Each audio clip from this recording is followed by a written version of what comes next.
आज आपण सांगली लोकसभेच्या निवडणुकीच्या निमित्तानं हा मेळावा आयोजित केलेला आहे। साहेब, मला सांगताना आज आनंद पण होतोय आणि दुःख पण वाटतंय, कारण महाराष्ट्रातला एकमेव उमेदवार मी असन की ज्याची उमेदवारी एक नाही दोन वेळा तर 4 वेळा उमेदवारीची घोषणा होऊन सुद्धा महाविकास आघाडीतील काही घटक पक्ष अजून आमच्यापासून लांब आहेत। सुरुवातीला शिवसेना पक्षामध्ये प्रवेश करत असताना मातोश्रीवर ज्यावेळी मी पक्षप्रवेशासाठी गेलो त्यावेळी आदरणीय उद्धव साहेबांनी माझ्या उमेदवारीची घोषणा केली। दुसऱ्यांदा मिरज शहरामध्ये उद्धव साहेबांची विराट सभा झाली, तिथं दुसऱ्यांदा उमेदवारीची घोषणा झाली। तिसऱ्यांदा शिवसेना पक्षाच्या वतीने जी उमेदवारांची घोषणा होती अधिकृत शिवसेना पक्षाकडून पत्राद्वारे माझ्या उमेदवारीची घोषणा झाली। चौथ्यांदा महाविकास आघाडीची जी उमेदवारीची यादी बाहेर निघाली त्या यादीमध्ये माझं नाव येऊन सांगलीच्या लोकसभेचा अधिकृत उमेदवार महाविकास आघाडीचा म्हणून माझ्या उमेदवारीची घोषणा झाली। पण एका उमेदवाराची 4-4 वेळा उमेदवारीची घोषणा होऊन सुद्धा अजून आपले मित्रपक्ष आपल्यापासून लांब आहेत।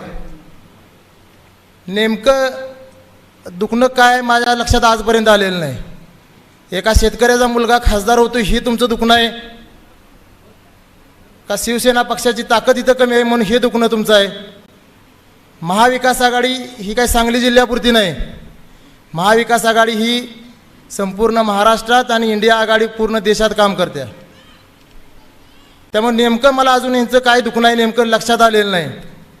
पण ज्यावेळी साहेब आज कोल्हापूर जिल्ह्यातील हातकलंगडे मतदारसंघ असेल, कोल्हापूरचा असेल, आज सातारचा महाविकास आघाडीची उमेदवारांचा अर्ज भरला, पण तिथल्या मेळाव्यांचे व्हिडिओ ज्यावेळेस बघतो, फोटो ज्यावेळेस बघतो त्यावेळेस खरंखर मला एक शेतकऱ्याचा मुलगा एक उमेदवार म्हणून माझ्या मनाला खूप वेदना होतात। कारण आपल्या शेजारच्या मतदारसंघामध्ये इकडे सोलापूर असेल, इकडे कोल्हापूर हातकलंगडे असेल, महाविकास आघाडीचे जे मेळाव्याचे फुटेज आपण बघतो व्हिडिओच्या माध्यमातून, सर्वजण एकत्रितपणे महाविकास आघाडीचे नेते उपस्थित असतात आणि तिथल्या महाविकास आघाडीच्या उमेदवाराच्या पाठीशी कसे ठामपणे उभा असतात ते बघितल्यानंतर खरखर माझ्या मनाला अतिशय दुःख वाटतं। कारण गेले अनेक दिवस झालं आपण बघताय, तुम्ही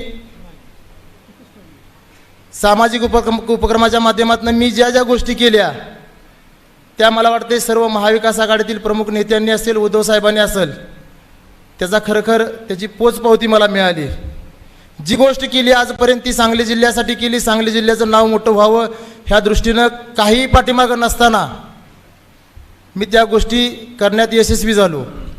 मग त्यामध्ये माझ्या कुस्तीतली कारकिर्दी असेल, 28 वर्षानंतर मी या सांगली जिल्ह्याला महाराष्ट्र केसरीची गदा मिळवून दिली। 35 वर्षानंतर महाराष्ट्रामध्ये सांगली जिल्ह्याला डबल महाराष्ट्र केसरीची गदा मिळवून दिली। गोवंश संवर्धन झालं पाहिजे म्हणून भारतातली सगळ्यात मोठी बैलगाडी स्पर्धा सांगली जिल्ह्यात घेतली।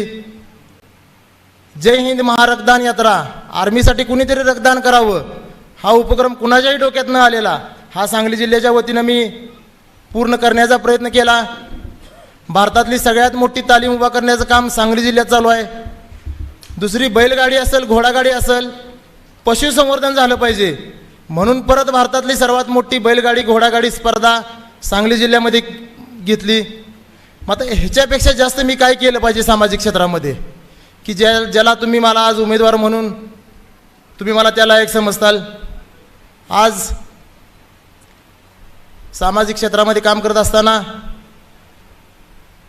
प्रत्येक ठिकाणी आज मगाशी पण अनेक जण म्हटले की उमेदवार नौका आहे, पण मी सर्वांना माहीतच असेल वयाच्या 22व्या वर्षी मला पहिलं मतदान करून समोर 30 वर्ष उमेदवार निवडून येणाऱ्या उमेदवाराला अवघ्या 10 मतांनी पराभूत केले। त्यामुळे राजकारण माझ्यासाठी नवीन नाही।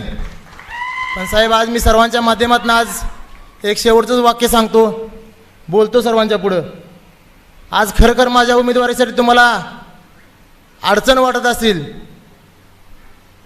त्रास वाटत असाल तर आज सर्व कॅमेऱ्याच्या पुढं सर्वांच्या पुढे मी आज जाहीर माघारी घ्यायची तयारी आहे माझी. फक्त आपल्या मित्रपक्षांनी एवढंच जाहीर करावं की शेतकऱ्याचा पोरगा खासदार म्हणून उमेदवार म्हणून चालणार नाही. तुझ्या पाठीमागं कुठला कारखाना नाही, तुझा बाप आमदार नव्हता, खासदार नव्हता, तुझा बाप मुख्यमंत्री नव्हता किंवा तुझा आजोबा मुख्यमंत्री नव्हता म्हणून तुला आज उमेदवारी ही देत नाही. माझी जाहीर आज माघारी घ्यायची तयार आहे. ही फक्त काँग्रेस पक्षानं जाहीर करावं. काँग्रेस पक्षाने एवढं जाहीर करावं की शेतकऱ्याच्या पोराला आम्हाला उमेदवारी द्यायची नाही.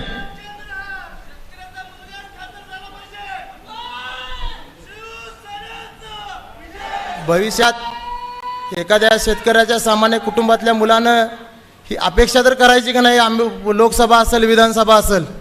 म्हणून माझं आज जाहीर आव्हान आहे, तुम्ही जाहीर करा की शेतकऱ्याचा पोरगा लोकसभेच्या उमेदवारीसाठी लायक नाही.